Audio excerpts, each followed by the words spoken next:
Paz do Senhor, irmãos. Paz do Senhor, irmãos. Paz do Senhor, irmãs. Paz do Senhor, povo de Deus. Vamos começar o estudo aqui da palavra, né? E hoje nós vamos começar no livro de Provérbios, né?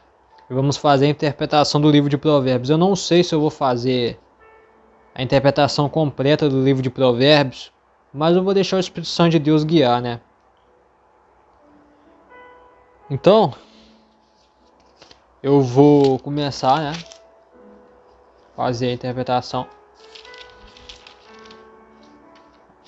A gente vai falando a gente vai falando aonde o Espírito Santo de Deus tocar, né? Pra gente falar. Eu já quero lembrar que pros irmãos que essa live está sendo gravada, então não, os comentários são ativados, não dê assim importância para qualquer comentário que não seja proveniente do estudo, né? Edificante para o estudo. Amém? Então vamos começar no capítulo 1, né? Capítulo 1, versículo 1. Provérbios de Salomão, filhos de Davi. Provérbios de Salomão. Calma. Filho de Davi, rei de Israel. E o provérbio 1 e o versículo 1 foi esse que a gente acabou de ler, né? Então diz assim a análise. Um provérbio é um ditado, comparação ou pergunta breve e concisa, expressando um princípio ou uma observação em torno do comportamento humano, do ponto de vista de Deus. Estes provérbios foram escritos para ensinar o povo de Deus, especialmente os jovens, como viver uma vida agradável a Ele, como ter uma vida feliz e próspera e como evitar as tragédias resultantes do pecado, né? Então, para quem não sabe o que é um provérbio, a gente acabou de ler aqui. Isso é um provérbio, né? No versículo 1, né, fala sobre Salomão, né? Salomão, o terceiro rei de Israel, escreveu muitos dos provérbios. Bem no começo do seu reinado, orou pedindo sabedoria e Deus lhe atendeu à petição. No fim da vida, porém, o próprio Salomão não perseverou na sabedoria que Deus lhe dera. Por não perseverar no temor ao Senhor, deixou seu coração desviar-se de Deus, né? Como diz lá em 1 Reis, capítulo 11, versículo 1 ao 11. Vê-se, portanto, que o simples fato de alguém conhecer ou ensinar princípios morais da palavra de Deus não basta para garantir a vida espiritual. A pessoa deve também ter um contínuo temor a Deus, depender dele e estar compromissado com ele, né? Olha que interessante, né? Então, meus irmãos, isso aqui serve para vocês. Às vezes você vê uma pessoa ensinando a palavra de Deus, você acha que a pessoa, sabe, é mais santo do que o outro. Aqui tá falando aqui, ó. O simples fato de alguém conhecer ou ensinar princípios morais da palavra de Deus não basta para garantir a vida espiritual, né? A pessoa deve também ter contínuo temor a Deus, depender dele e estar compromissado com ele, né? Ou seja, temor a Deus significa o quê? Se eu temo, a palavra de Deus não fala, né, no livro de João, eu não me recordo do capítulo, mas a palavra de Deus diz assim: se eu ama a Deus, aquele que faz o quê? Obedece a palavra, né? Então, a pessoa pode pegar a Bíblia, pode pregar, mas pode estar em cima do púlpito conforme alguma imoralidade sexual, né? Algum pecado condenável à morte espiritual. Então isso daí não tem nada a ver. Não enxerguem uma pessoa que está com a Bíblia na mão como se a pessoa fosse santa, né? Que só Deus sabe, né, o coração de cada um, né? Deus, ele sonda o coração de cada um. Isso para dar a cada um segundo as suas obras. Quer seja boa, quer seja má. Não significa que se a pessoa está passando por um momento de dificuldade, a pessoa está em pecado, tá? Não significa isso. Mas, né, aqui que fica o aviso claro para vocês, né? No versículo 2, diz assim: para conhecer a sabedoria e a instrução, para se entenderem as palavras da prudência, para se receber a instrução do entendimento, a justiça, o juízo e a equidade. Versículo 2, né? Já está falando sobre a sabedoria, né? Eu já gravei um vídeo lá no canal falando sobre sabedoria, né? Tá, vamos lá. A sabedoria, conforme o emprego desse termo em Provérbios, significa viver e pensar de conformidade com a palavra de Deus, com os seus caminhos e seus desígnios. Importa em considerar a totalidade da vida do ponto de vista de Deus, crendo que tudo quanto ele diz é certo e verdadeiro, sendo este o único padrão digno para orientar a nossa vida. Obter a sabedoria é muito melhor do que possuir prata e ouro, né? Obtém a sabedoria somente quem a busca através de um relacionamento correto com Deus e um estudo diligente da sua palavra. Cristo é, segundo diz o Novo Testamento, a suprema sabedoria de Deus, né? 1 Coríntios capítulo 1, versículo 30. E ele nos ensina que obtemos a sabedoria quando permanecemos na sua palavra. Permitimos que ela permaneça em nós, né? Como diz João capítulo 15, versículo 7. E entregamos nossos corações e mente ao Espírito Santo, que em nós habita. João capítulo 14, versículo 16 ao versículo 26. Ok. Então, meus irmãos, aqui está falando que a sabedoria é muito mais valioso do que a prata e do que o ouro. E por quê? Porque a sabedoria, só quem pode dar é Deus. Só quem pode dar é Deus, né? Então tem gente que fala assim, fulano de tal tem mais de 90 anos, é muito sábio. Ele é um experiente. Sabedoria, só quem dá é Deus. Se a pessoa nem está nos atos do Senhor, como pode dizer que a pessoa tem sabedoria, né? Se a sabedoria só quem dá é Deus. A pessoa pode ter experiência de vida, né? A pessoa pode ter muito conhecimento, né? Por exemplo, nós temos a experiência, nós temos o conhecimento e nós temos a sabedoria. A sabedoria a gente já sabe que só quem dá é Deus. Então aqui nós temos a experiência e o conhecimento. Qual é o conhecimento? Conhecimento você pode aprender em livros, jornais, internet, TV, em faculdade, escola. O conhecimento sobre as coisas. E a experiência, você só aprende quando você passa por um momento. Por exemplo, vamos imaginar uma criança que nunca sentiu dor na sua vida. Uma criança que nunca sentiu dor. Se você chega para essa criança, você chega para ela e fala assim: sentir dor é muito ruim. Você vai sentir algo muito pontiagudo furando seu dedo. Depois você vai ver um líquido vermelho. O nome desse líquido é sangue. Essa dor é uma resposta do sistema nervoso central, blá blá blá blá blá blá. Tá, mas você está explicando o que é dor, mas ela nunca sentiu dor. Tá entendendo? Então se você está explicando o que é dor, você só está passando conhecimento da dor. A experiência ela só vai ter quando ela passar por aquilo. Então isso é a diferença, né? Sabedoria, conhecimento, sabedoria e experiência. Tá? Então são diferentes. As pessoas confundem. Sabedoria só quem pode dar é Deus, irmãos. E ela é mais valiosa do que todo o ouro, né? Então vamos aqui para o versículo 7, né? Não te deixes seduzir por pecadores.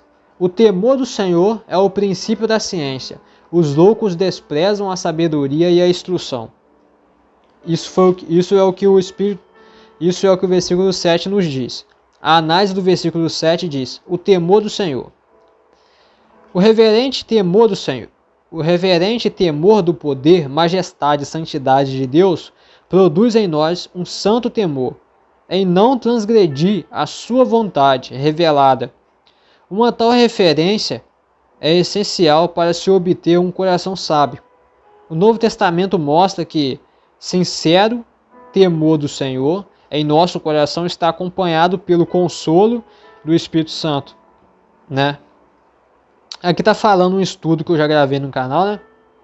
O temor do Senhor. Para quem quiser ver, está lá no canal do YouTube. Então essa passagem aqui, que fala que mostra que o sincero temor do Senhor está em nosso coração e pode estar acompanhado do Espírito Santo, está lá em Atos capítulo 9, versículo 31. Agora nós vamos ao versículo 10 do capítulo 1 de Provérbios. Filho meu, se os pecadores com brandícias te quiseres tentar, não consistas. O que quer dizer? Nós vamos fazer a interpretação do versículo 10.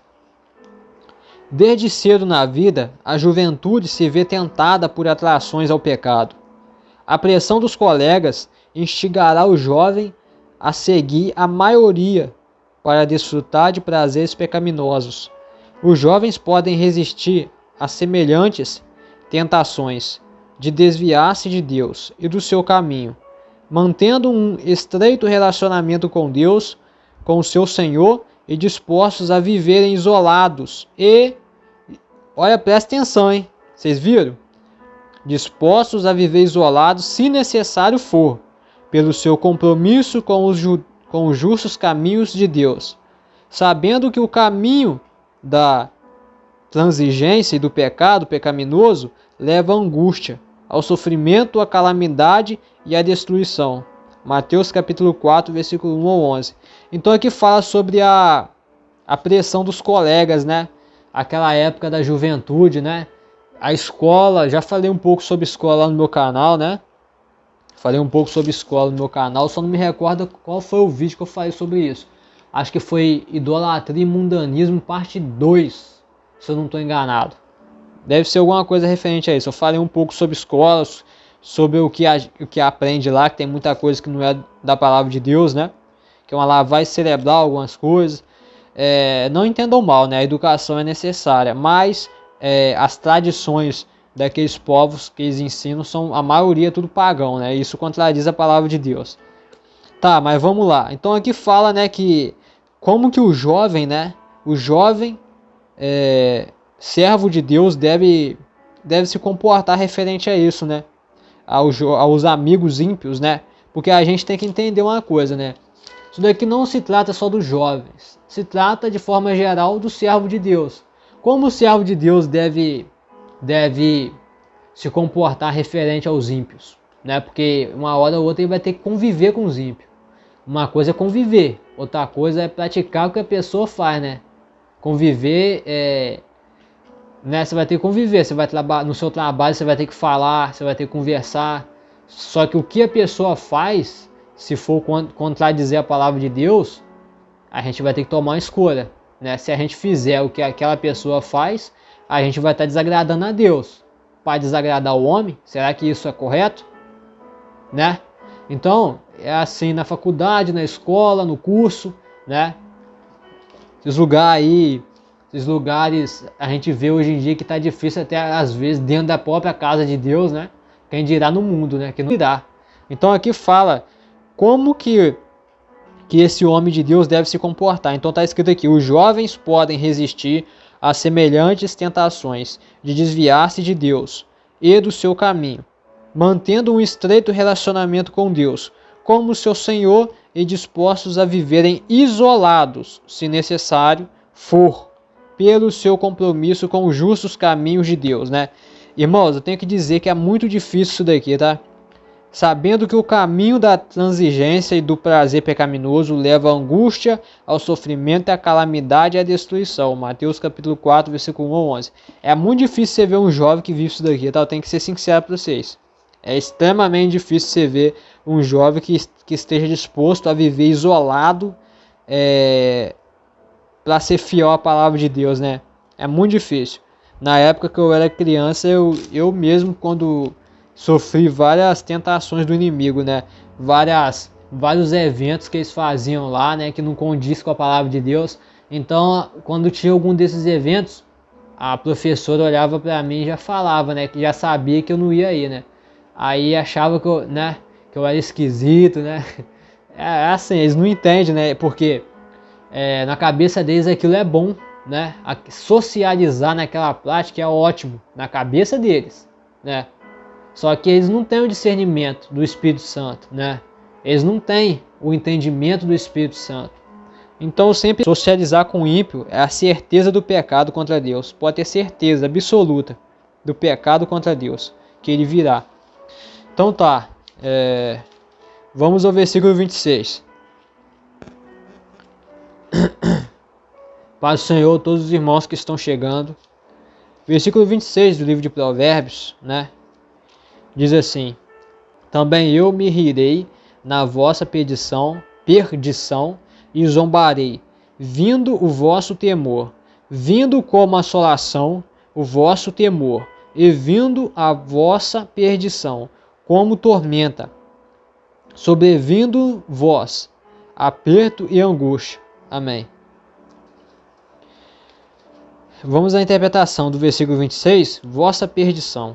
O livro de Provérbios frisa que Deus estabeleceu padrões absolutos do certo e do errado. Ignorar isto resultará em tragédia em nossa vida.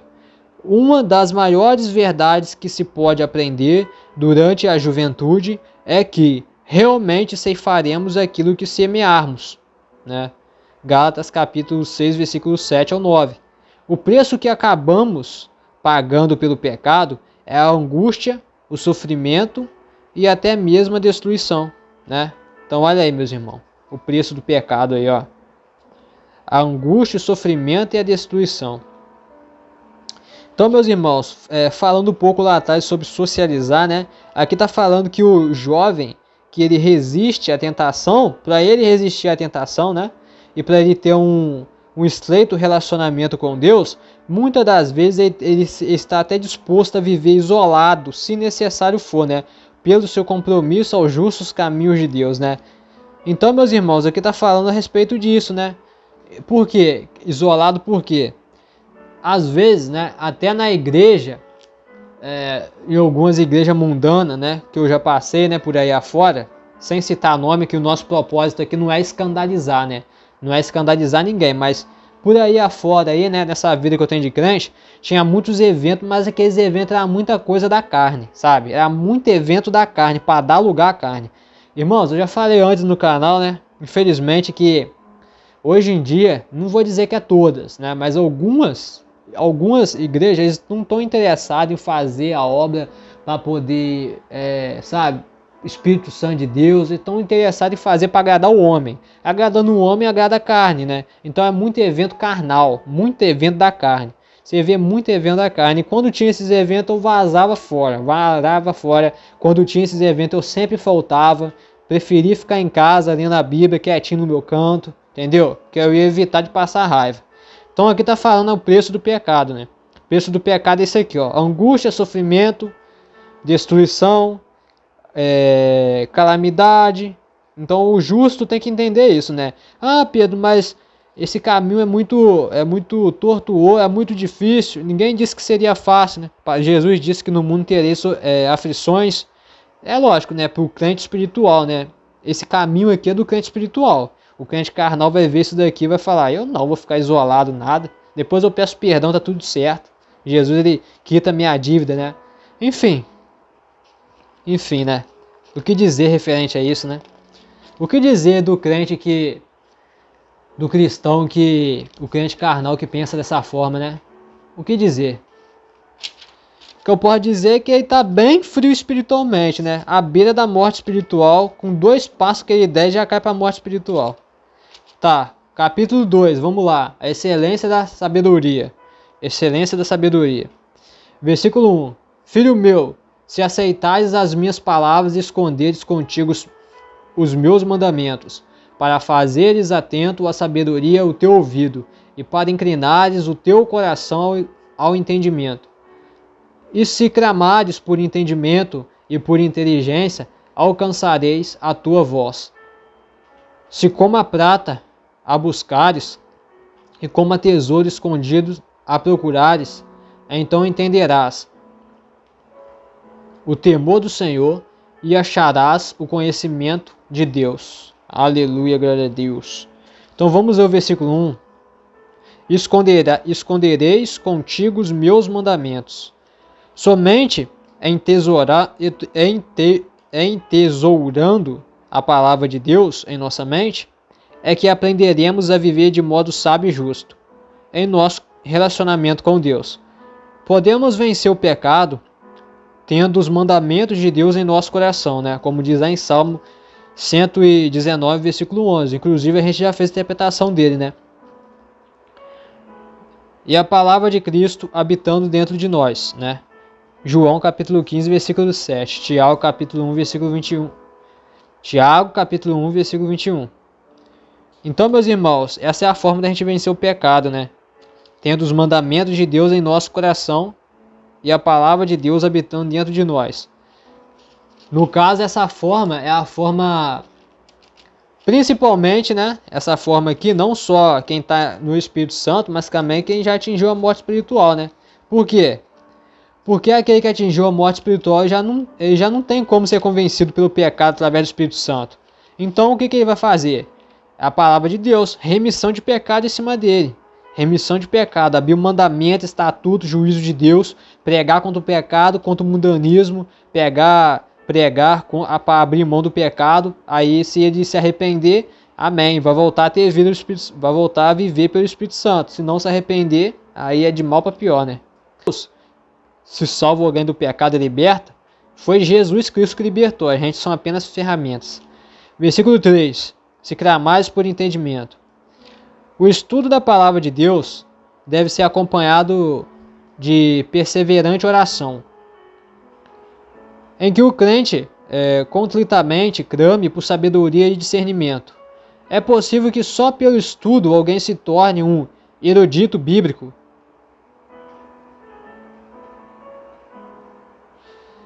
mas a oração aliada ao estudo da palavra de Deus leva o Espírito Santo a lançar a mão da revelação divina e nos fazer pessoas espirituais, né? Ou seja, crentes espirituais.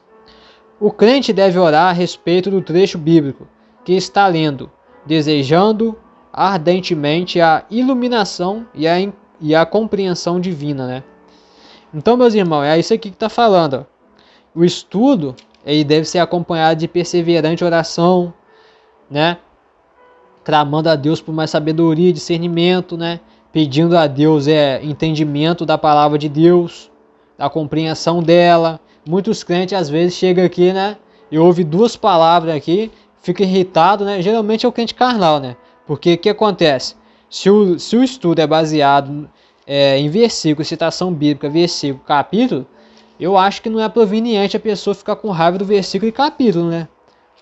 Principalmente quando a gente faz alguma citação. Não é comum o crente espiritual ficar com raiva. Eu chegar aqui e falar assim, Provérbios capítulo 2, filho meu, se aceitares as minhas palavras, esconderes contigo os meus mandamentos, né? É comum a pessoa ficar com raiva só por isso que eu li? Sei lá, né? Eu acho estranho a pessoa ficar com raiva com alguém ali na palavra de Deus, né? Isso daí. Vamos ao versículo 10 do capítulo 2 de Provérbios. Porquanto a sabedoria entrará no teu coração, e o conhecimento será suave a tua alma. Olha aí. Porquanto a sabedoria entrará no teu coração, e o conhecimento será suave a tua alma, né? Aleluia. Então vamos à interpretação do versículo 10.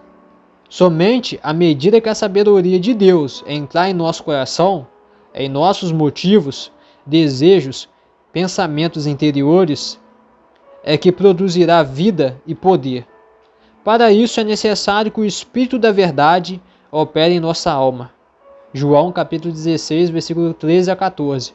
Fazendo que os mandamentos e o caminho de Deus torna-se um deleite para nós, né? Salmos 119, capítulo 47 e 48. Interessante isso aqui, né? Então a gente vê que isso daqui já é uma influência do Espírito Santo.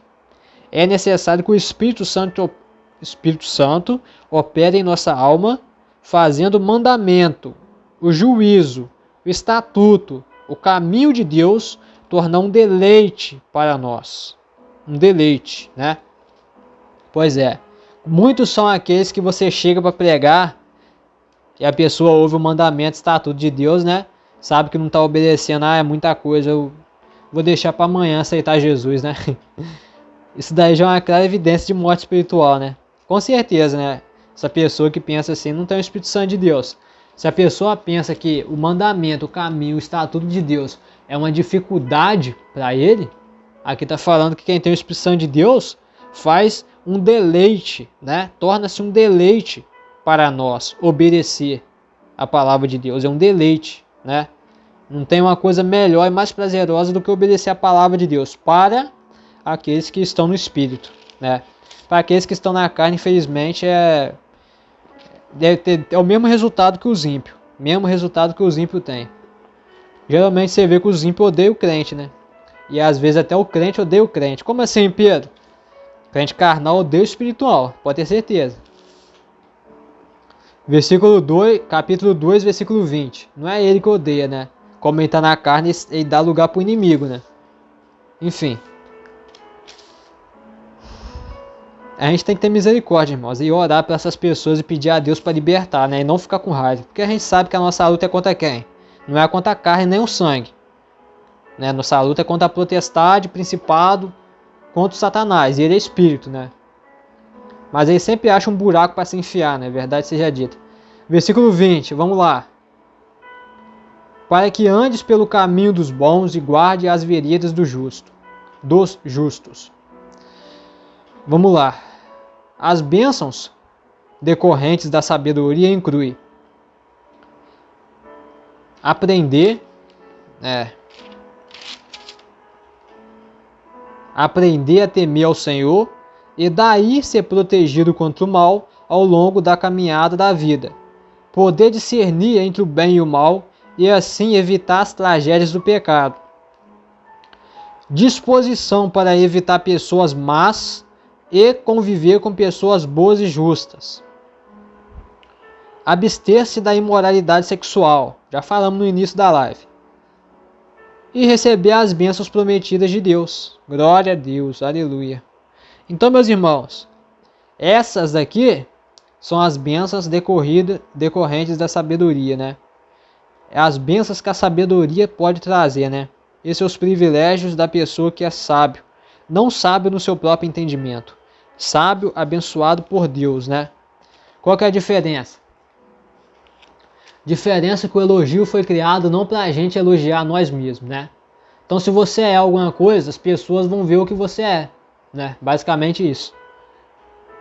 Então, para mim não é comum a pessoa chega e fala, eu sou tal coisa, eu sou tal coisa. Para mim isso daí é um sinal de falta de renúncia, tá? Tem que renunciar mais à carne aí, que não tá renunciando muito não. Esse negócio de colocar eu em todo o início de frase já é um orgulho já do ser humano. Eu prego, eu faço, se eu não fizer ninguém faz, eu aquilo.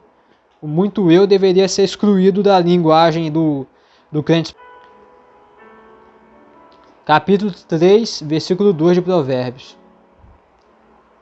Porque eles aumentarão os teus dias e te acrescentarão anos de vida e paz. Amém. Interpretação do mesmo diz: de modo geral, obedecer a Deus e viver segundo os seus princípios santos resultará em melhor saúde, longevidade e uma vida mais feliz e próspera. Esse princípio geral, no entanto, não deve ser considerado como uma garantia absoluta, sem exceções. Às vezes os justos são afligidos, né? Como Jó, né? Capítulo 1, versículo 2, e não gozam de longa vida, né? Atos capítulo 7, versículo 59 a 60. Enquanto que, às vezes, os ímpios gozam de saúde e prosperidade. Tiago capítulo 5, versículo 5. E Salmo 73, versículo 3 a 12.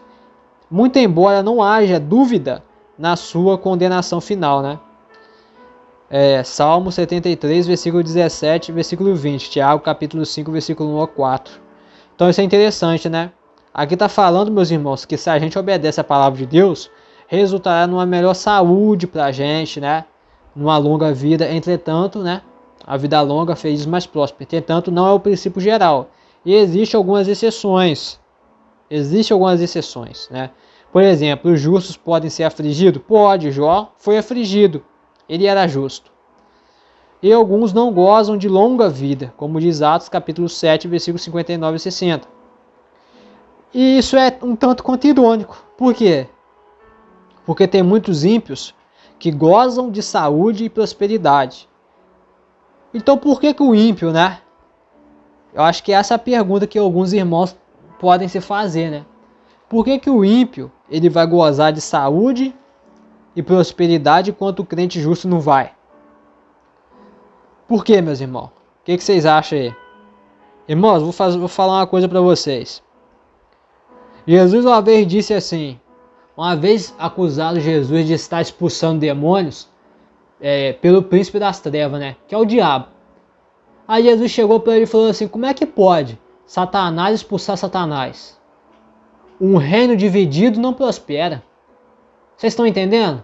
Então qual é o motivo do diabo colocar tristeza? Não, ele vai colocar alguma coisa ali, ele vai colocar, mas algumas vezes, algumas situações, ele permite que aqueles que estão nas trevas, agradando ele, fazendo a vontade dele, desfrute de prosperidade, de saúde abundante, paz interior.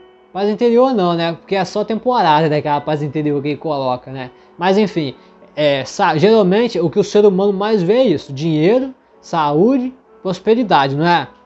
Bens materiais. Primeira coisa que o ser humano bate o olho é isso. Então você vê que os ímpios tem muito disso, tem abundante.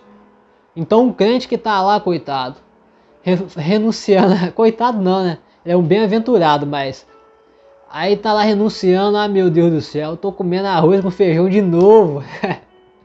De novo tô comendo arroz com feijão, tá faltando alimento na minha despensa. Aí ele olha pro ímpio, ah meu Deus, já cometeu o erro. Só deixar olhar pro ímpio já cometeu o erro.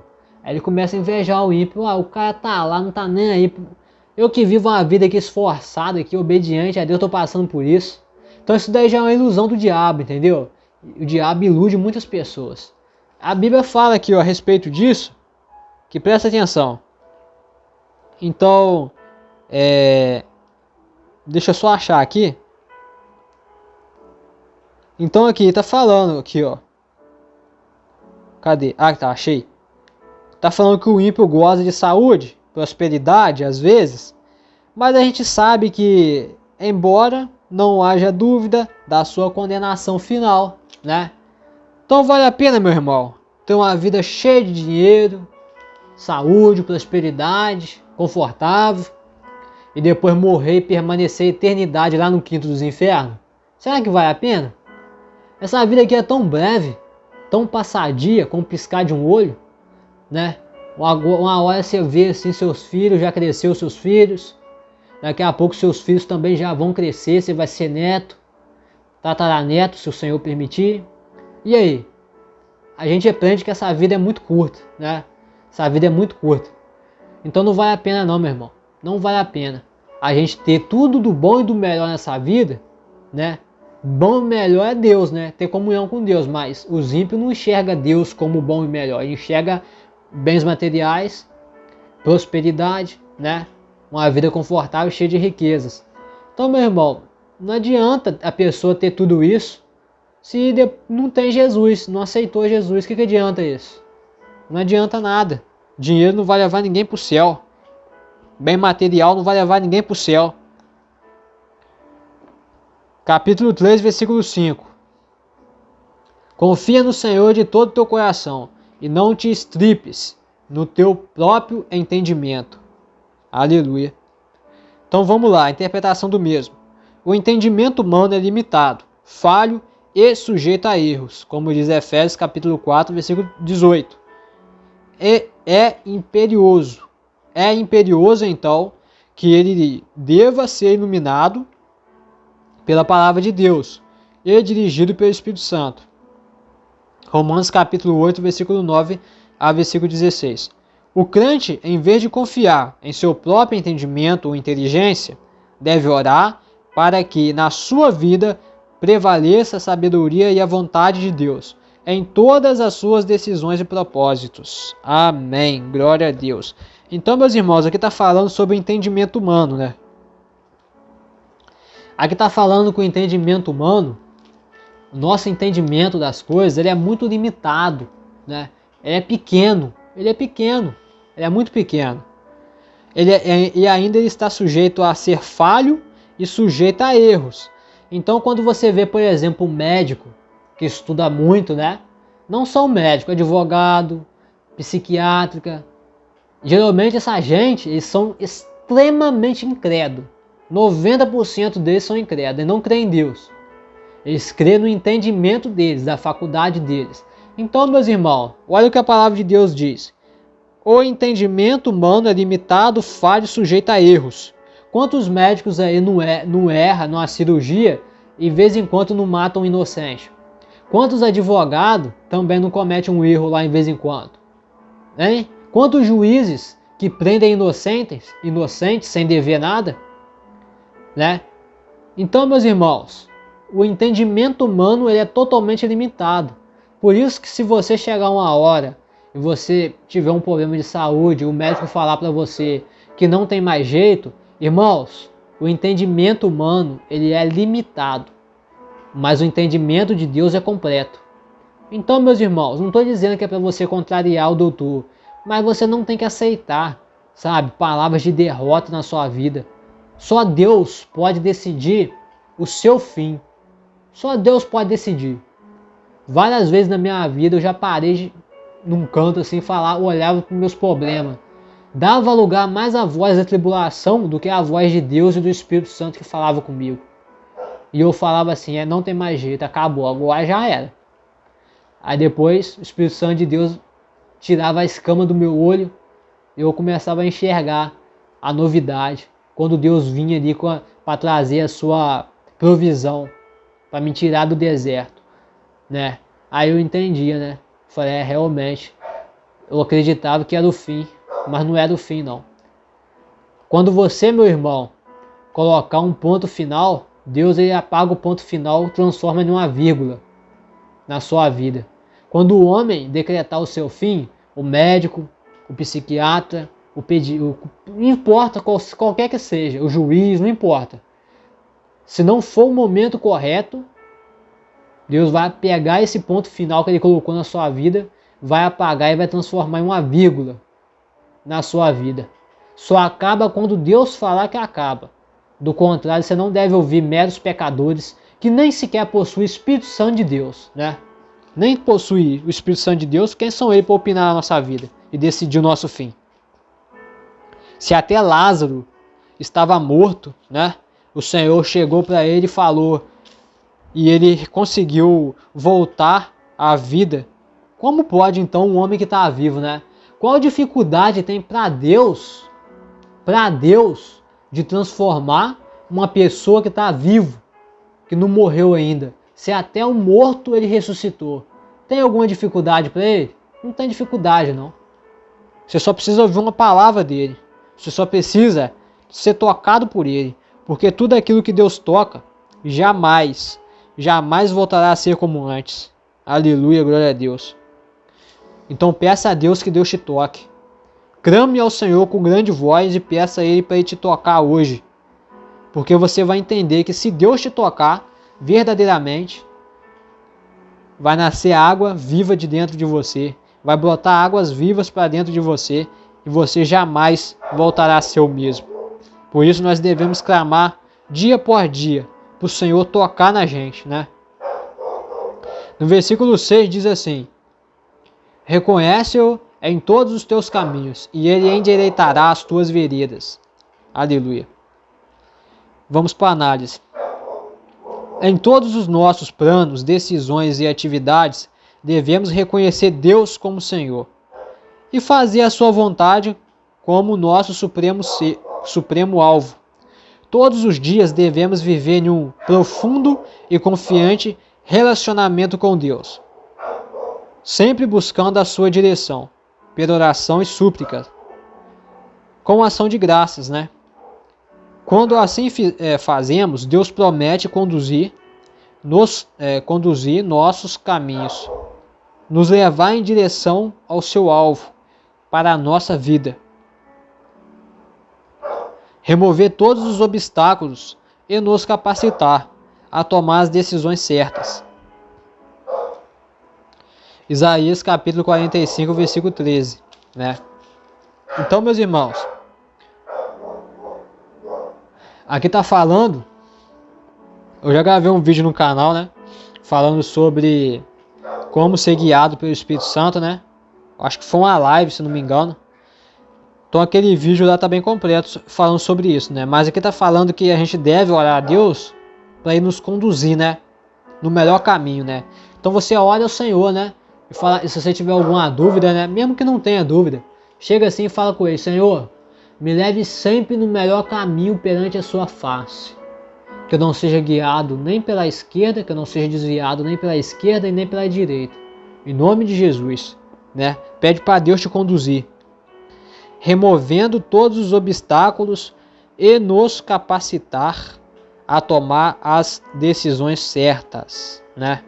Ou seja, remover todos os obstáculos pelos nossos caminhos, né? A dificuldade que nos impede, que gera luta, e nos capacitar para poder tomar as decisões corretas no momento certo.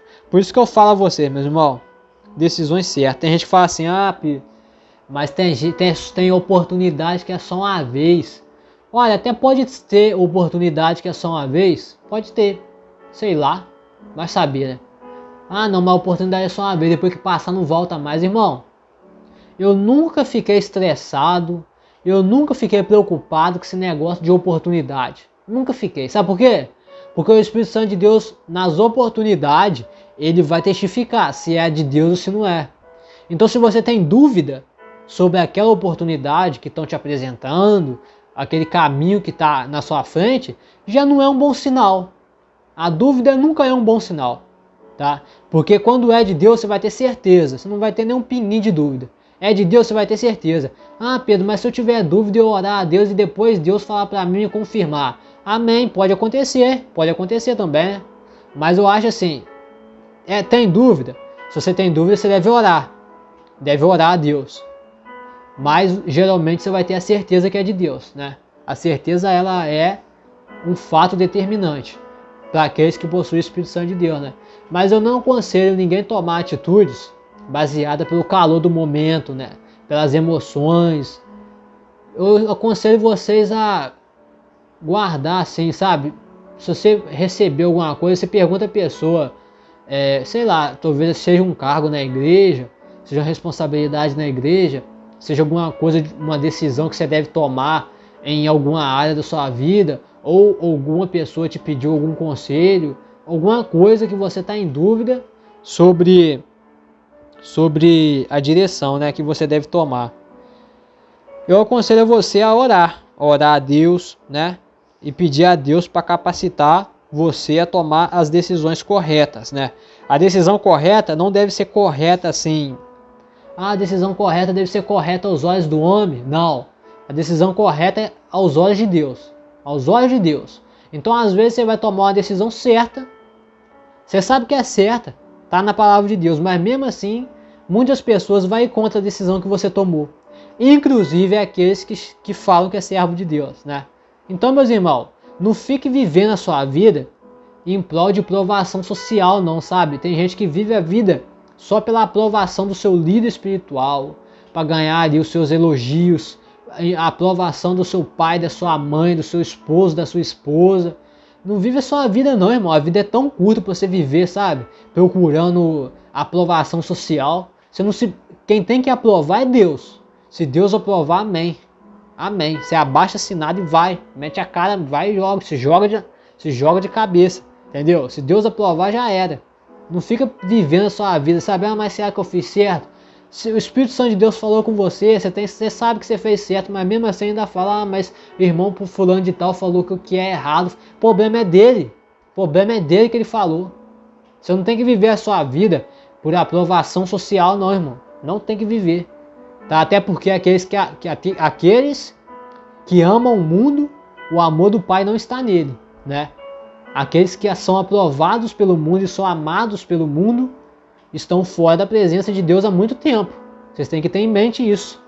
Então não viva a sua vida em prol de aceitação social de ninguém, não. De aprovação social, muito menos. Versículo 9. Honra ao Senhor com a tua fazenda e com as primícias de toda a tua renda.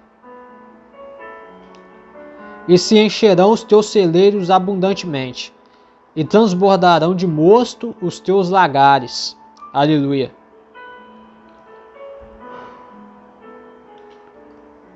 Perdão. Aleluia, glória a Deus. Vamos para a interpretação. Os israelitas traziam ao Senhor, Deus, a primeira porção das suas colheitas, como reconhecimento de que ele era o dono da terra. Levítico capítulo 23, versículo 10, Números capítulo 18, versículo 12.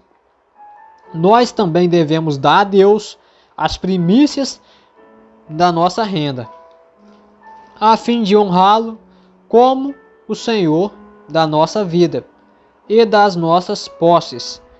Deste modo, Deus abrirá o caminho para derramar sobre nós as suas bênçãos.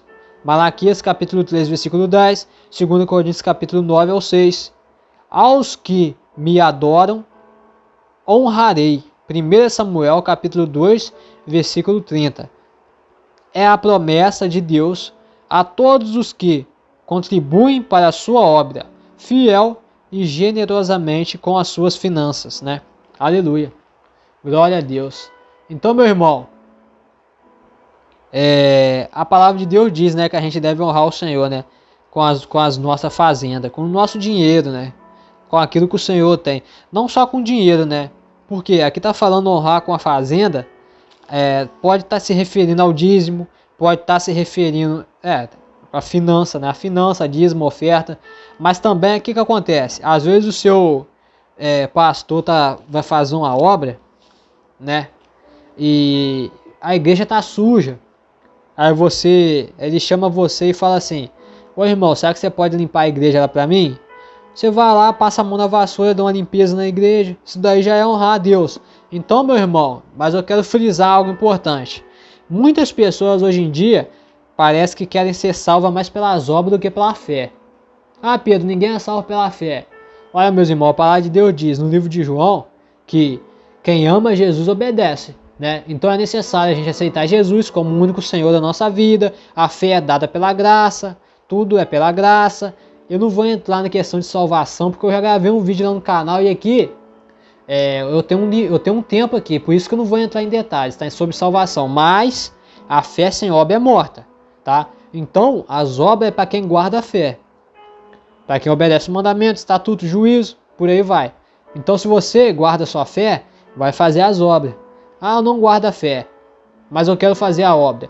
Eu aconselho a você o seguinte: fecha a brecha primeiro. Vai meditar no mandamento, estatuto, juízo de Deus.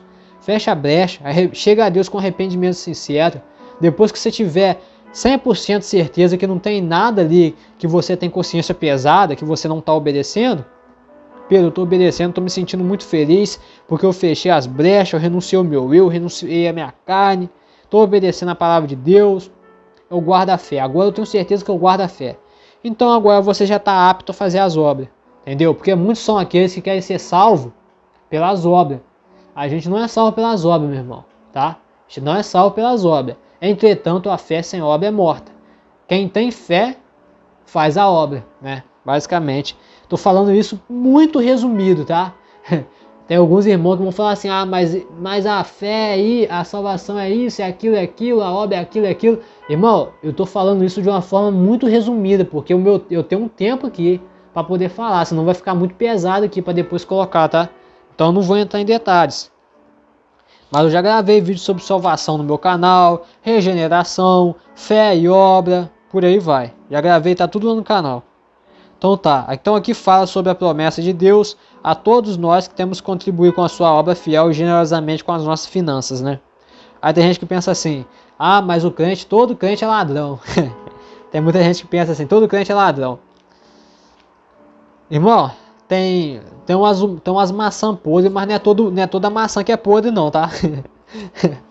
E também a gente não deve, eu acho assim, se eu sou dizimista na minha igreja, não é problema meu que a pessoa faz com o dinheiro, né? Eu roubar, vai fazer outra coisa, já é um problema dele com Deus, não tenho nada com isso, né?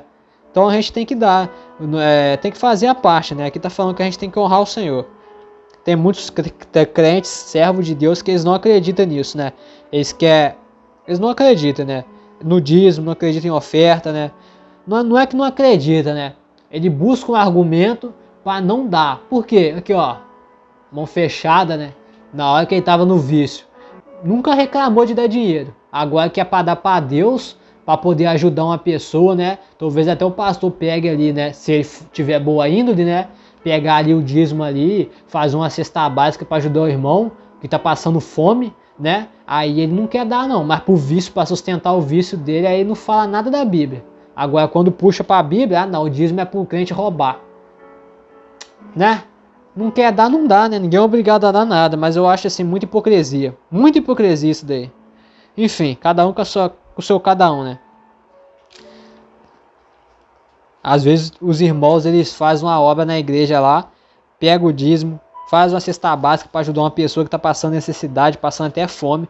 Aí a pessoa fala que o dízimo ainda não é bíblico, sendo que está cheio de passagem bíblica falando sobre o dízimo, que a gente tem que honrar ao Senhor com as nossas fazendas, né?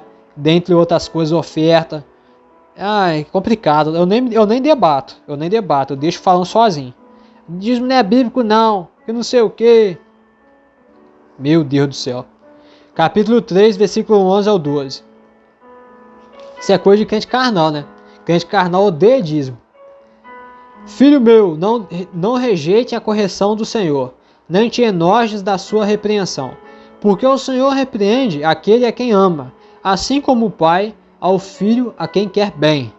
Olha aí que palavra linda. Eita glória.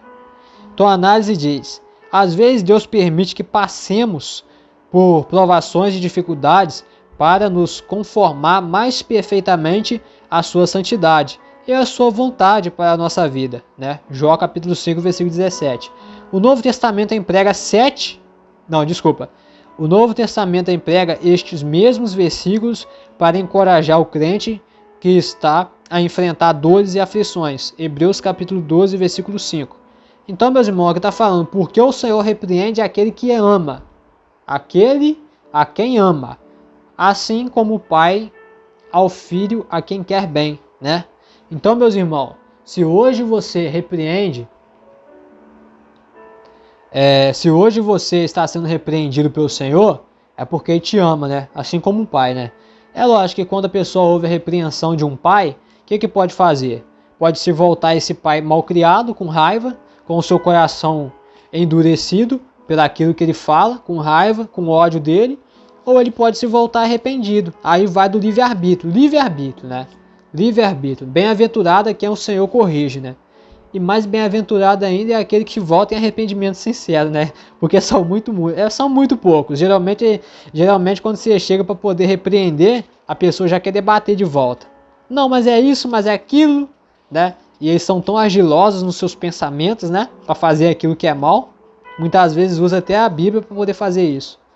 Fazendo uma interpretação equivocada da palavra de Deus para fazer aquilo que é mal. No fundo do coração ele sabe que é errado.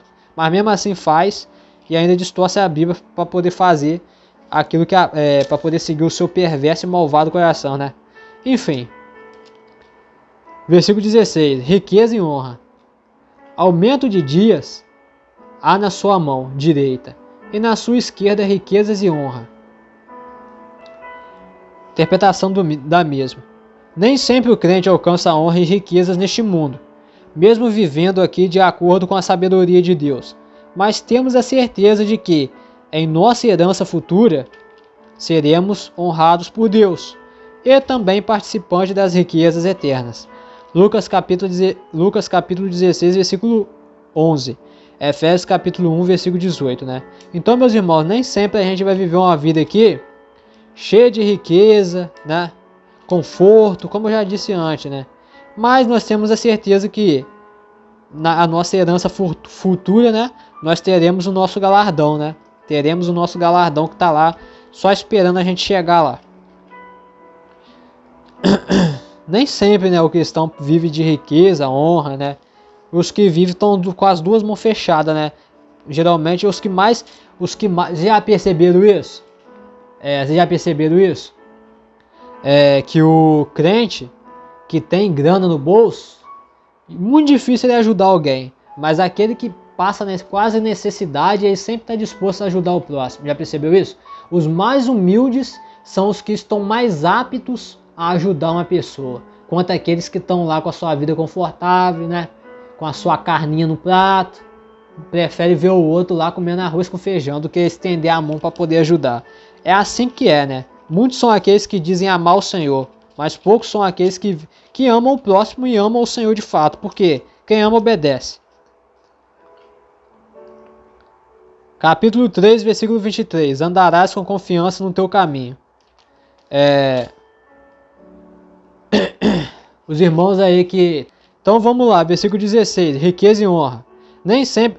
já li. Nem sempre o crente alcança honra e riqueza neste mundo, mesmo vivendo aqui de acordo com a sabedoria de Deus, mas temos a certeza de que em nossa herança futura seremos honrados por Deus e também participantes das riquezas eternas.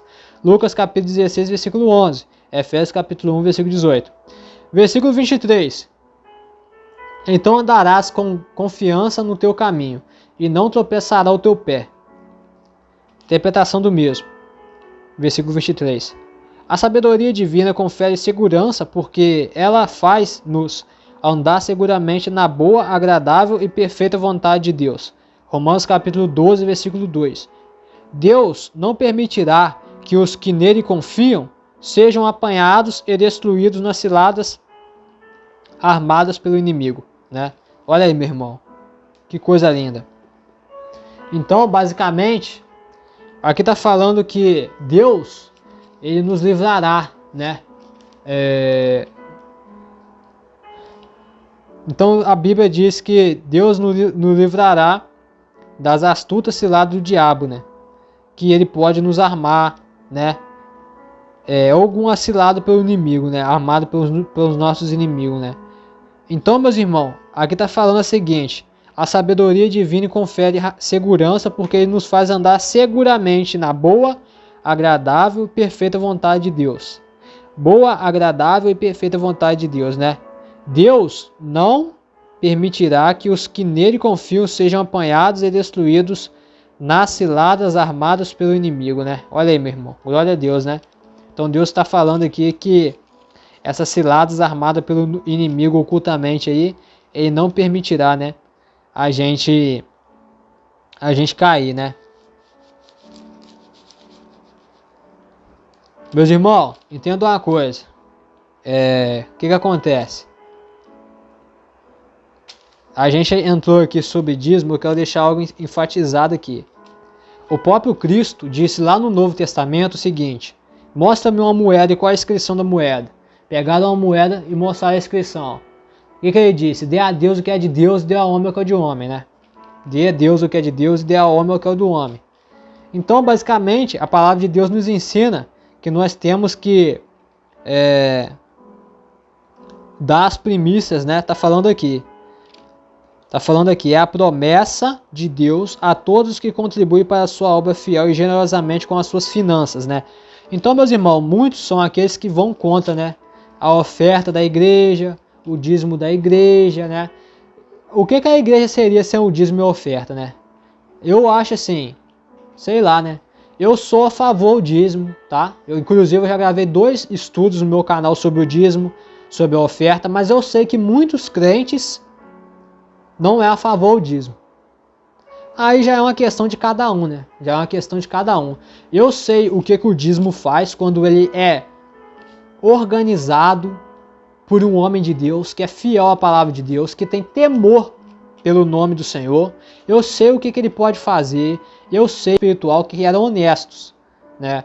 Então, eles ajudavam o próximo, faziam coisas maravilhosas, né? Ajudava também a fazer outras coisas, manutenção da casa de Deus e muitas outras coisas que se eu for falar não vou sair daqui hoje, mas muito ainda é contra, né? Isso daí é o livre-arbítrio, meus irmãos, é o livre-arbítrio, né? Mas citação bíblica é o que não falta, né? Falando sobre dízimo e oferta. Eu acho que é totalmente equivocado a pessoa falar que o dízimo não é bíblico, né? Mas cada um na sua, né? No meu canal eu já falei a origem do dízimo, né? Também falei sobre o sacrifício de tolo, né? O dízimo em si leva para o céu? Não. Muitos são aqueles que falam que vai para o inferno se não é dizimista. Mentira. Vai para o inferno nada. Não tem nenhuma prova bíblica referente a isso. Então, Pedro, então é preciso ser dizimista para destrancar a vida espiritual? Não é questão de ser o dizimista, é questão de estar com a sua consciência bem para com Deus. a minha consciência está bem para com Deus, que eu estou obedecendo a palavra de Deus, eu estou lendo a palavra de Deus, eu li lá o estudo sobre o dízimo, sobre a oferta, para que servia, para que aquele povo guardava, seguia aquilo, e a minha consciência está tranquila? Cabe uma reflexão de cada um, né? É uma reflexão de cada um. Eu acho errado a pessoa chegar aqui e falar assim, ah, mas é errado o dízimo, você não pode seguir. Quem é que vai decidir isso, se eu vou seguir ou não? Vai ser uma pessoa que não acredita nisso? Porque é um mão de vaca? Me desculpa a expressão, né, irmão? Mas tem gente que vai morrer com as duas mãos assim, ó. Tá? Você tem que abrir mão de dinheiro, hein? Tá com muito amor ao dinheiro isso daí, hein? Sei lá. Amor ao dinheiro é a raiz de todo mal. A gente não pode amar o dinheiro, não. A gente tem que abençoar a obra sim. Se Deus te deu de condição para você abençoar a obra, você abençoa a obra sim. Não importa a igreja que você tá, irmão. Eu não sou pregador de plaquinha de igreja aqui, tá? Eu não sou pregador de plaquinha de igreja. Se Deus colocar na sua crente enjoado aí, que fica falando que dízimo não é bíblico, o problema é dele. Ele manda, se ele acha que não é bíblico, isso daí é uma reflexão dele com Deus. Entendeu? O problema é dele. O problema é dele. Agora uma coisa eu vou te falar. A palavra de Deus diz assim, que se você não negar um copo de água, só um copo de água, para um servo de Deus, você não perderá o seu galardão. Imagina, você sabe quanto que é uma cesta básica? Às vezes você pega R$200, você já monta uma cesta básica boa, né? Boa sim, né? Boa, para ajudar a pessoa. Imagina o cara pegar 40 mil limpinho e dar na obra de Deus. Não tem coragem. Não tem coragem, não adianta. Não tem coragem não, rapaz. Não tem coragem. Tem coragem de debater. Chegar e falar que não é de Deus, não sei o quê. Agora ir lá e ajudar a pessoa que está passando fome, tem coragem? Meu irmão, tem um certo político que eu não vou referir a nomes. Mas na pandemia, ele falou assim, a igreja tem que fechar na pandemia. Meu irmão, se a igreja fechar, as pessoas passam fome. As pessoas passam fome. Porque quem socorre essas pessoas na época de necessidade, quando não tem nada no seu prato, na sua fazenda, o seu armário está vazio, a sua despensa está vazia, é a igreja. É a igreja que socorre essas pessoas. Então é muita prepotência da pessoa chegar e falar isso, sabe? É muita prepotência. Se você ajuda na obra de Deus na sua igreja, não importa o que faz lá na igreja que você congrega. Se você ajuda com 1 quilo de alimento perecível ou ajuda nas ofertas, de modo algum o Senhor vai deixar de dar o seu galardão. Ele vai dar sim o seu galardão porque você está ajudando uma pessoa, né? Você está guardando a fé, né? Guarde a fé em primeiro lugar, depois vai fazer as obras, entendeu? Então Deus vai te dar seu galardão, meu irmão. Uma família que está passando fome, você está ali ajudando, o pastor chega na humildade. Olha, irmãos, eu não estou conseguindo sozinho, eu não posso sozinho socorrer uma família, porque eu também não consigo, eu não posso, a igreja não pode, né? Não pode sobrecarregar a igreja, não dá para poder sustentar uma família nas custas de uma igreja. Então eu peço a vocês que tragam 1 quilo de alimento perecível, ou então dê alguma quantia em dinheiro. Meus irmãos, o seu galardão do Senhor está garantido, você pode ter certeza, pode ter certeza. Muitos são aqueles que é assim, ó. Muitos são esses, né? Mas aí eu vou falar, né? Mas aí já é uma coisa pessoal, né? Eu não vou criticar, né? Mas eu acho assim, para poder ajudar uma pessoa que está passando necessidade, a pessoa está com um coração duro desse, né? Obstinado de coração. Rapaz, eu vou falar uma coisa, hein? Tem que dar um toque no Espírito Santo de Deus aí, né? Será que o Espírito Santo de Deus está aí dentro mesmo? Porque tá amando tanto dinheiro assim? Ao amor ao próximo? Que é uma virtude do Espírito Santo? É algo que tem que se pensar aí, né? Tem que pensar aí se o Espírito Santo de Deus está aí dentro mesmo, hein? Será que tá? Capítulo 4, versículo 1, versículo 4. Ouve, filhos, a correção do pai, e estai atentos para conhecerdes a prudência. E ele ensinava-me e dizia-me, retenhas as minhas palavras, o teu coração guarda os meus mandamentos e vive. Salomão tinha aprendido de seu pai sobre os caminhos de Deus, e agora instrui quanto a isso os seus próprios filhos. Deus quer que os ensinos sobre a verdade verdadeira piedade ou conhecimento dos seus caminhos sejam ministrados primeiramente pelos pais e pelos exemplos ocorridos no lar. Deuteronômio capítulo 6, versículo 7. Já dei um estudo sobre pais e filhos, está lá no canal do YouTube, tá? Quem quiser que veja. Então, meus irmãos, aqui está falando que Deus quer que ensine, né? Que os ensine a verdadeira piedade ou conselho dos seus caminhos sejam ministrados primeiramente pelos pais, né? Então, meu irmão, o pai é o exemplo do lar, né? O pai é o exemplo do lar.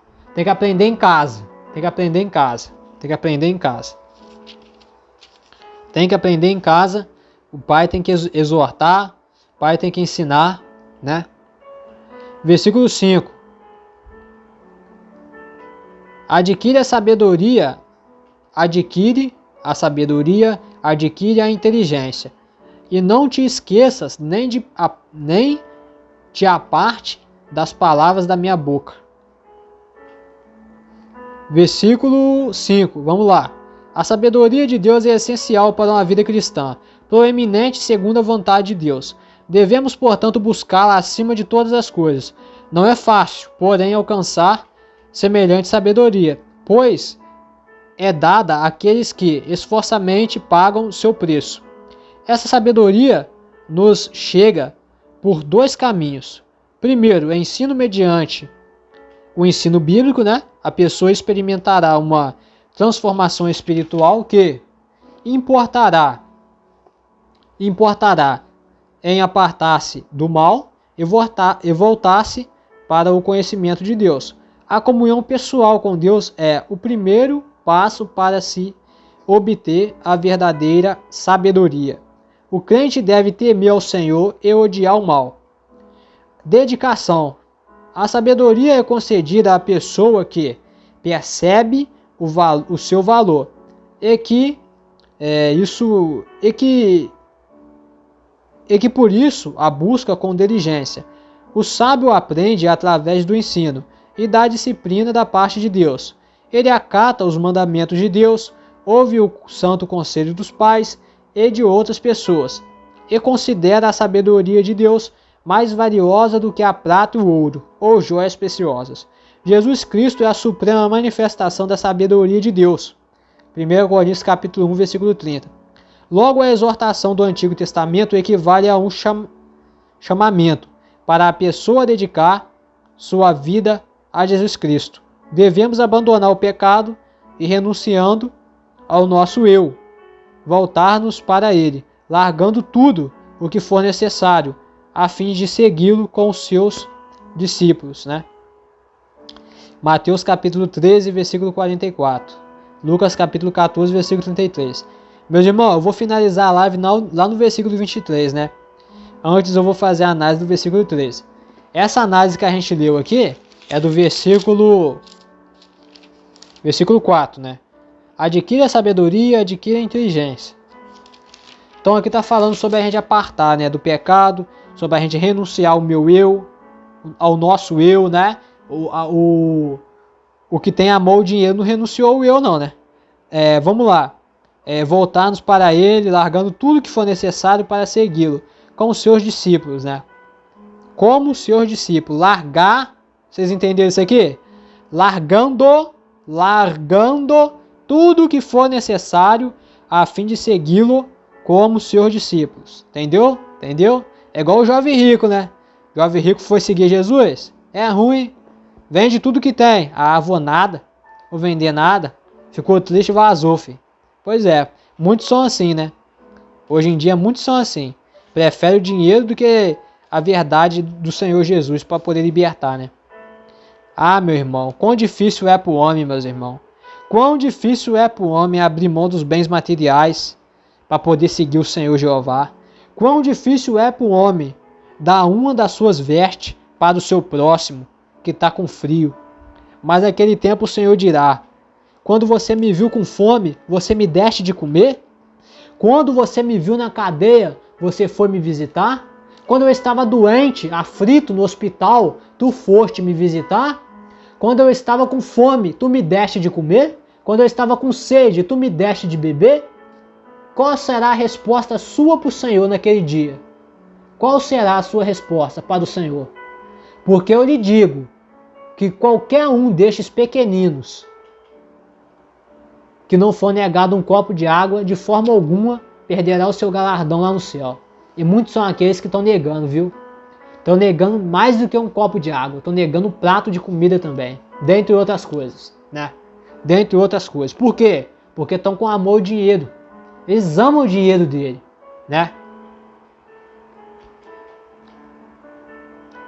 Nem todo mundo, meu irmão, nem todo mundo está disposto a abandonar o pecado, renunciar ao seu eu interior.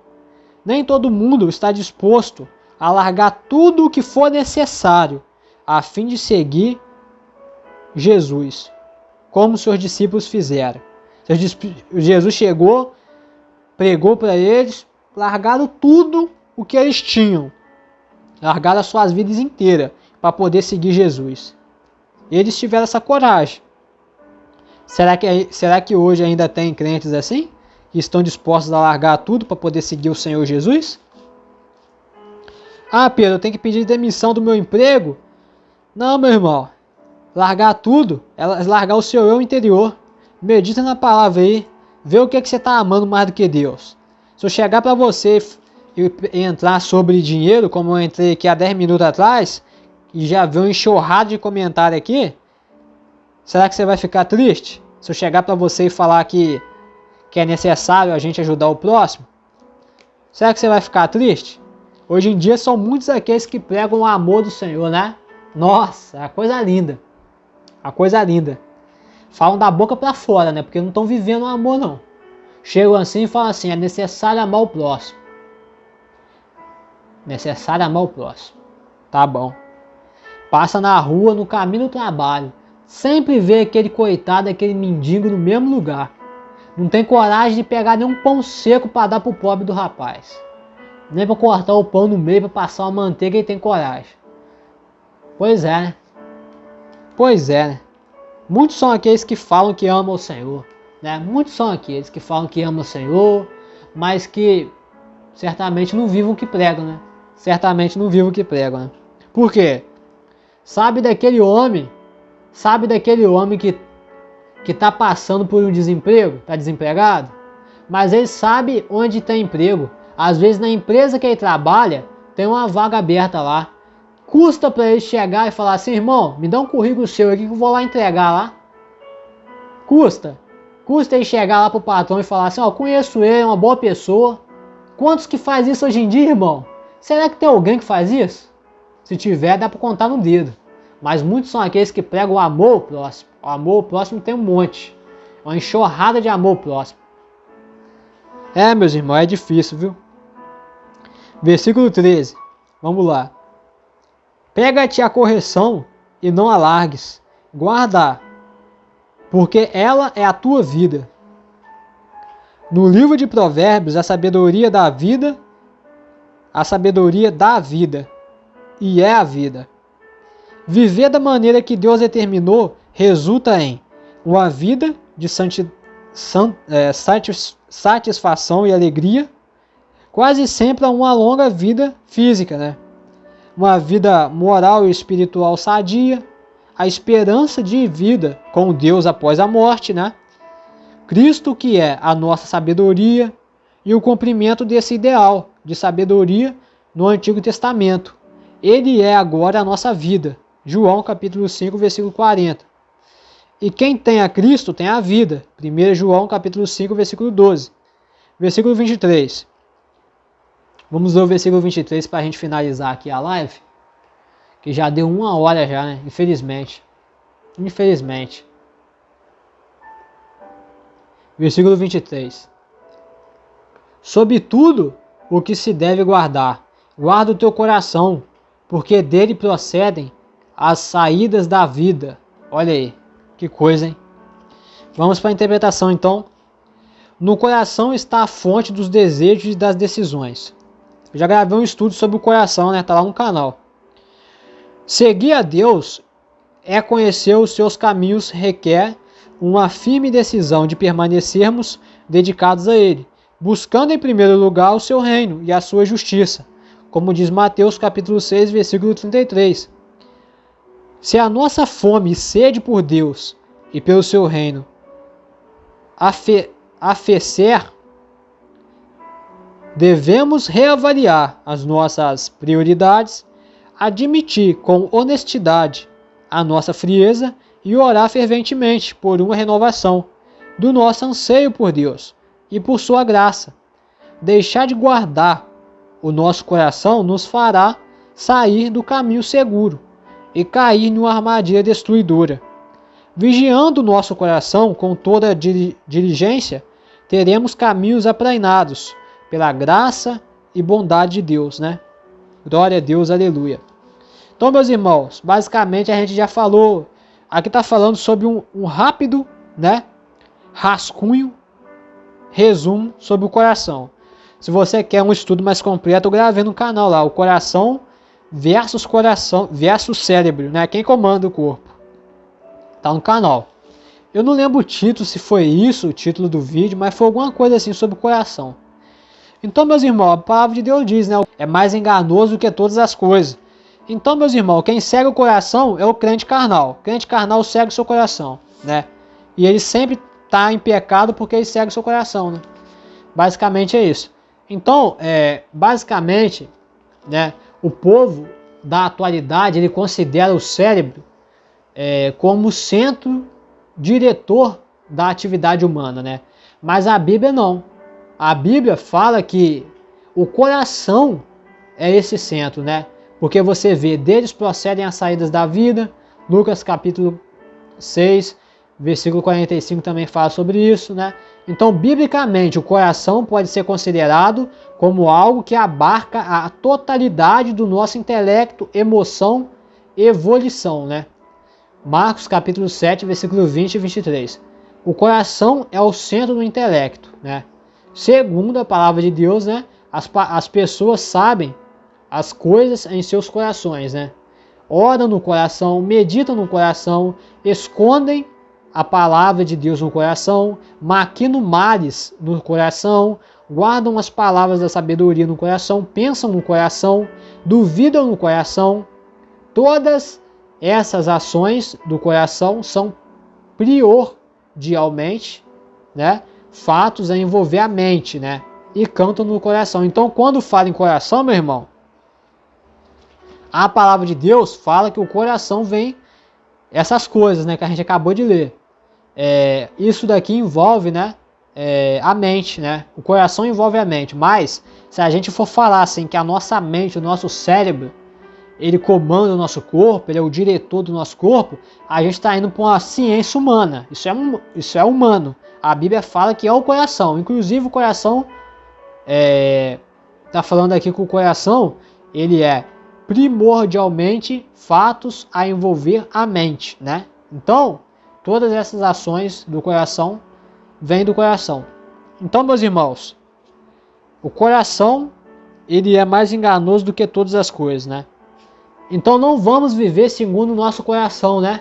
Vamos viver segundo a palavra do Senhor, né? O conceito, o pretexto, né, da palavra do Senhor, muitas coisas que tem no Antigo Testamento, não despreze. Tem gente que despreza o contexto da palavra de Deus. O Novo Testamento agora, e muitas coisas lá atrás, tem tanto conceito bom, proveitoso, que se a gente fosse usar no dia a dia, a gente poderia viver uma vida mais edificada. A pessoa não vive. Você pode pegar conceitos, pretextos do Antigo Testamento e aplicar hoje em dia. Não é pecado você fazer isso. Pelo contrário, né? Pelo contrário. Então, meus irmãos, lógico que a gente sempre tem que pegar o pretexto do Antigo Testamento, né, exortando no Novo Testamento, para poder ficar um negócio mais completo, mais sadio, né? Mas não é. Agora tem gente que enxerga assim, sempre assim, ou 50% ou 100%, né? É algo do Antigo Testamento, então no Novo Testamento não aplica mais, porque o Novo Testamento é o que é novo. O Velho Testamento é o que ficou ultrapassado. Vai nessa que ficou ultrapassado.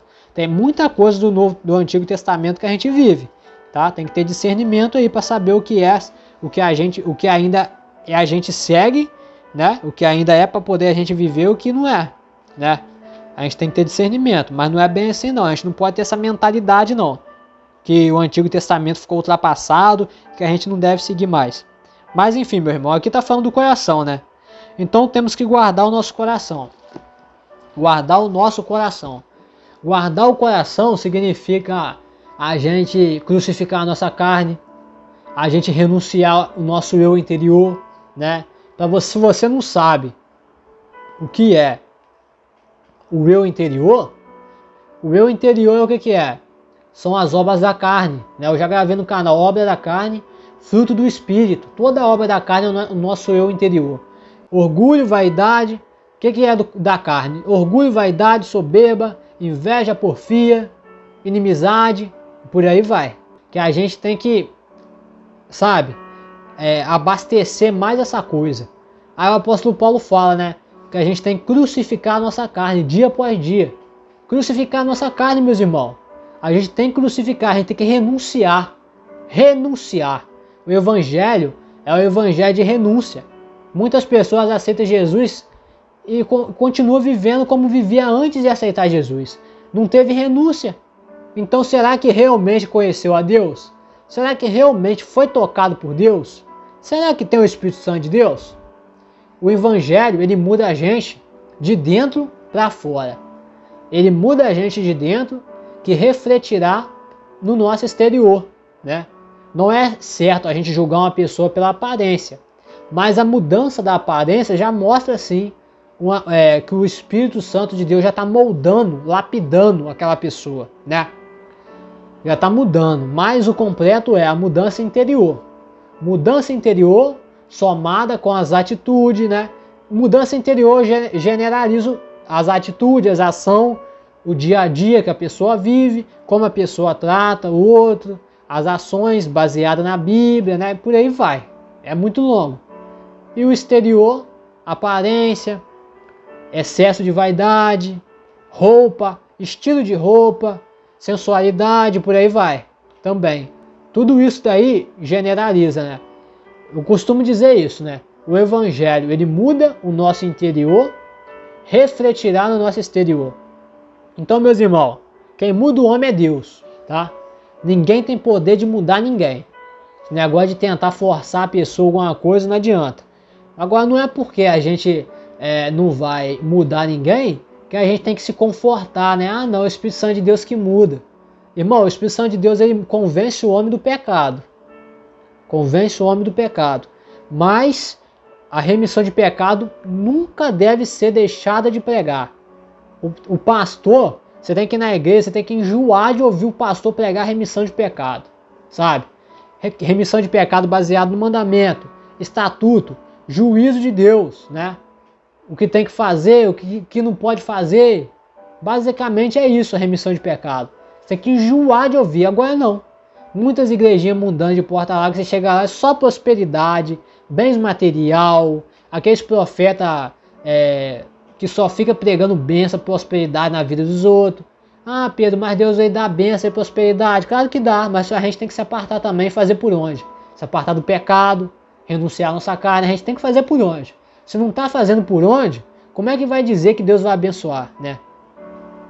Vai abençoar, se voltar arrependimento sincero, se ele reconhecer o que ele é, que é um pecador.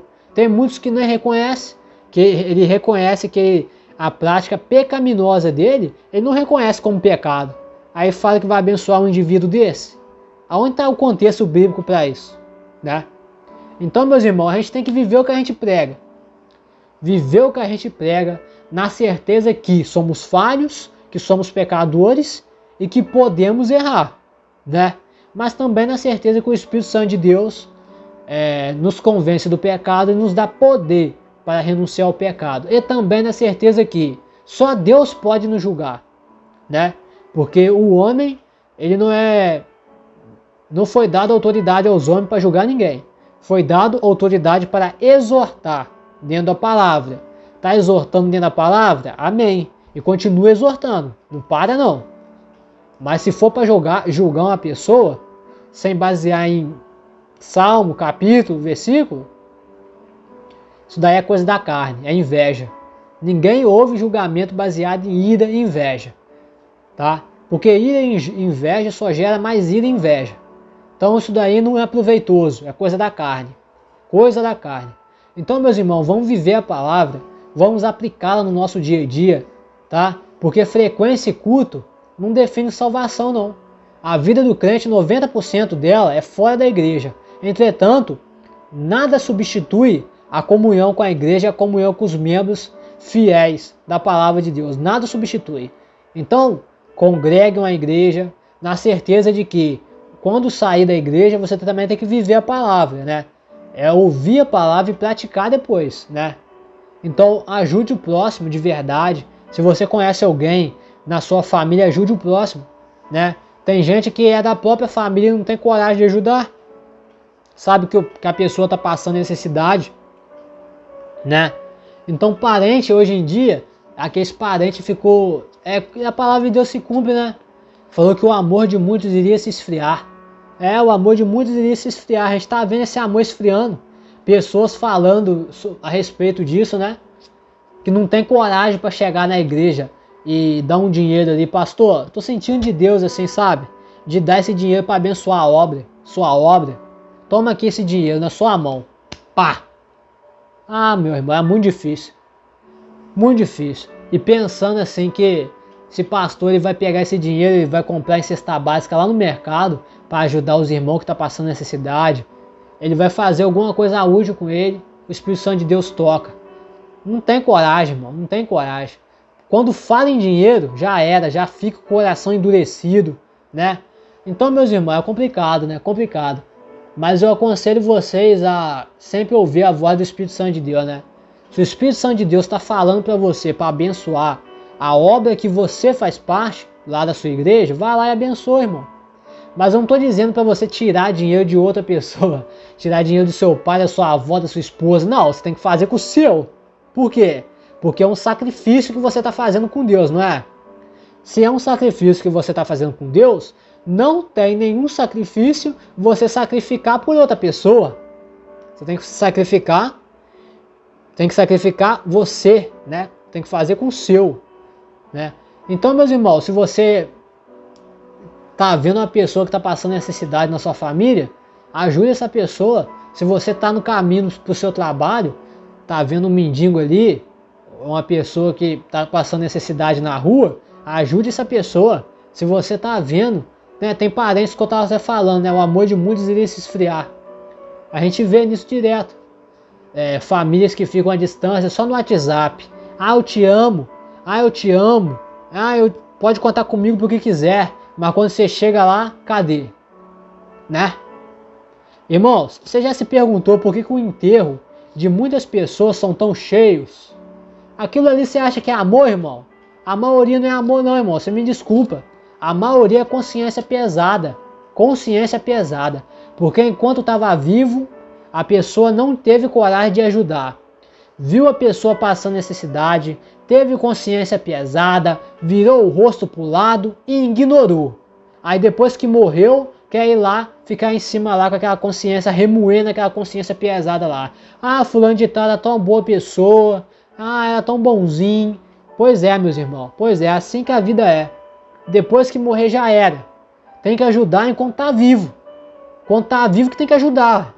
Mas não. Chega na parte do dinheiro, nossa, meu coração fica endurecido.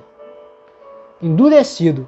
Não pode nem tocar na palavra dinheiro, que a pessoa já fica endurecido. É complicado, meus irmãos. É complicado. É complicado. É muito blá blá blá, é muita ladainha, entendeu? É muito discurso bonitinho, né? Que sobre ajudar o próximo, mas na hora que a gente vê, cadê a ajuda do próximo?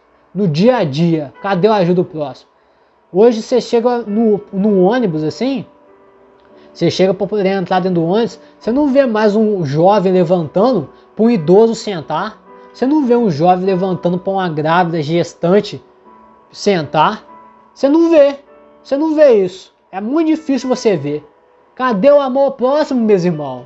Cadê o amor próximo? Que tantos pregam por aí, tantos pregam, enche o papo assim, ó, enche o peito estufado igual um pavão, falando de amor próximo. Cadê o amor próximo? Cadê o amor próximo quando a pessoa está ali passando necessidade, passando fome, que não pode ali ajudar?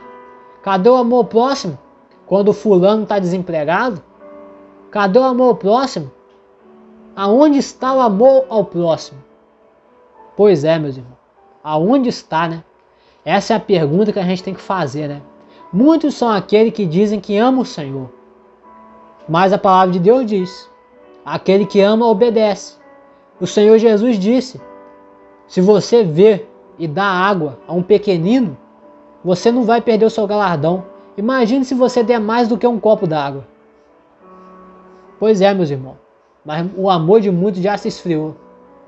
Muito já se esfriou nesse amor. Então, meu irmão, se você puder ajudar, ajude. E hoje em dia você vê como é que é o diabo, né? O diabo ele trabalha muito nisso, na distorção dos valores. Por exemplo, se você acha uma carteira hoje na rua, recheada de dinheiro, tá? 7 mil, 5 mil reais na carteira. Você pega essa carteira, você devolve, a pessoa, você fala assim: ah, mas fulano, fiquei sabendo que você devolveu a carteira. Em vez da pessoa chegar assim pra você e falar assim: nossa, parabéns, que gesto bonito. Sabe o que eles vão falar? Você é muito otário, rapaz. Você é muito trouxa.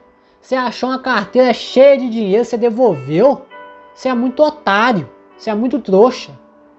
Essa é a distorção de valor que o diabo quer. O diabo quer isso, meu irmão. É isso que o diabo quer. O diabo quer isso. Que o seu amor esfrie. Que quando alguém fez mal pra você, sabe o que o diabo quer? Que você faça o mal pelo próximo também. É isso que o diabo quer. É isso que o diabo quer. O diabo ele não quer que você perdoe seu irmão. O diabo ele não quer que você perdoe o próximo. Meu irmão, seja a luz aonde há treva. Não seja corrompido por esse mundo pecaminoso. Não seja corrompido pela maldade desse mundo. Não seja corrompido, seja diferente. Como é que pode a pessoa falar que é o sal, que é a luz do mundo, né? Se a pessoa dá na mesma moeda, bateu, levou. Como é que pode uma pessoa ser chamada de servo de Deus com uma atitude dessa? De não quer mais amar o próximo, não quer ajudar o próximo. Como é que pode ser chamado de servo de Deus? Como é que pode chamar uma pessoa dessa de um servo de Deus espiritual? É um crente carnal. O crente carnal vive igual a sua carne. O crente carnal vive igual a sua carne. O crente carnal vê uma carteira recheada aí, ó, 40 mil reais e vai devolver, rapaz, é ruim. Vai passar a mão, vai enfiar no bolso. Já era. Já era. Ainda vai falar que Deus deu ele. Deus deu ele. A carteira tá assim, com a identidade do rapaz. Identidade, endereço, CPF. Mais o que? Telefone. Foi Deus que deu pra ele. Meu Deus do céu. Foi Deus que deu pra ele. Misericórdia, hein? Misericórdia. Imagina se fosse o diabo, né? Meu Deus do céu. Meu irmão, vigia.